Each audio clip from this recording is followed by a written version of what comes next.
Ces dernières années, la sophrologie a pris son plein essor.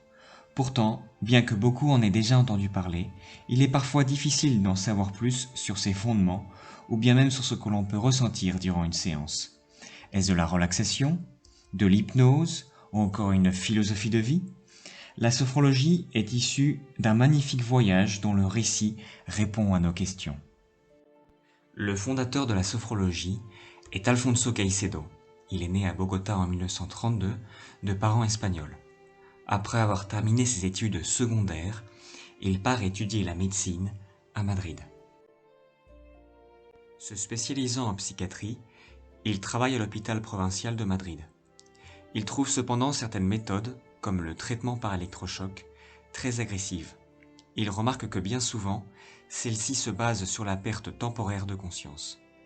Il se rend compte qu'il ne connaît pas bien ce qu'est la conscience, il trouve le sujet fascinant et il souhaite en savoir plus. Cela l'emmène à étudier en détail la phénoménologie, une méthode dont la conscience est au cœur. Il apprend que Ludwig Binswanger, l'un des principaux disciples du fondateur de la phénoménologie, exerce en tant que psychiatre en Suisse et qu'il travaille pour adopter la méthode à la psychiatrie. Alfonso Caicedo s'y rend pour travailler à ses côtés. La phénoménologie consiste à retirer tout jugement que nous avons sur l'extérieur et sur nous-mêmes, et seulement à prêter attention aux expériences que nous sommes en train de vivre dans le moment présent, les phénomènes qui se passent autour de nous et comment nous les ressentons, en prendre conscience.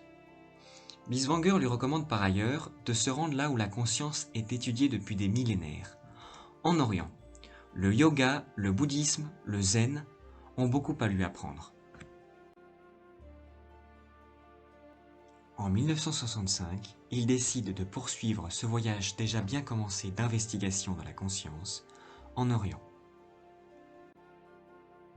En Inde, le temps qu'il passe avec les yogis lui fait changer sa manière de considérer le corps.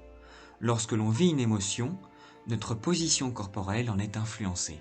Si on est en colère, notre corps adoptera une position particulière. Au contraire, si on se sent bien, on ne se tiendra pas de la même manière. La réciproque, c'est le yoga. En prêtant suffisamment attention à notre corps, nous devenons capables d'éliminer les tensions physiques, mais aussi de somatiser les sentiments positifs. Prochaine escale à son voyage, c'est le Tibet.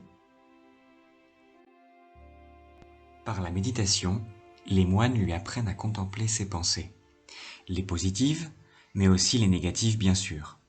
Il lui recommande de prendre conscience de notre responsabilité sur celle-ci. Nous sommes responsables de nos pensées négatives, nous sommes maîtres de notre esprit, libres à nous de changer notre spectre. Il poursuit enfin son voyage jusqu'au Japon. Cette dernière escale auprès des maîtres zen lui permet de confirmer cette interaction si intime entre le corps et le mental. L'approche du corps est faite de manière rigoureuse et a une conséquence fondamentale sur le mental. En se tenant droit, on le sera également de notre vie. La sophrologie est une méthode issue de ce voyage, ses trois piliers étant la concentration, la contemplation et la méditation. Directement inspirée du yoga, du bouddhisme et du zen.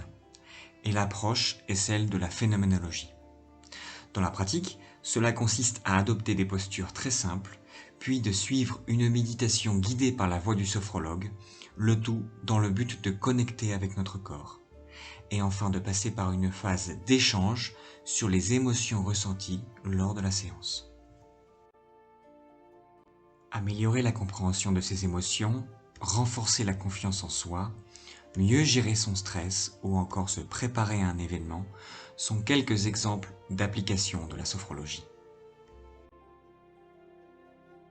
Le travail d'Alfonso Caicedo a été de créer un pont entre l'Occident et l'Orient, en nous rendant plus accessibles différentes sagesses orientales, comme l'indissociable alliance corps-esprit. Son vaste héritage permet de se rapprocher un peu plus de ce qui est aujourd'hui la devise de la sophrologie, ut conscientia noscatur, pour que la conscience soit connue. souhait si cher à Alfonso Caicedo.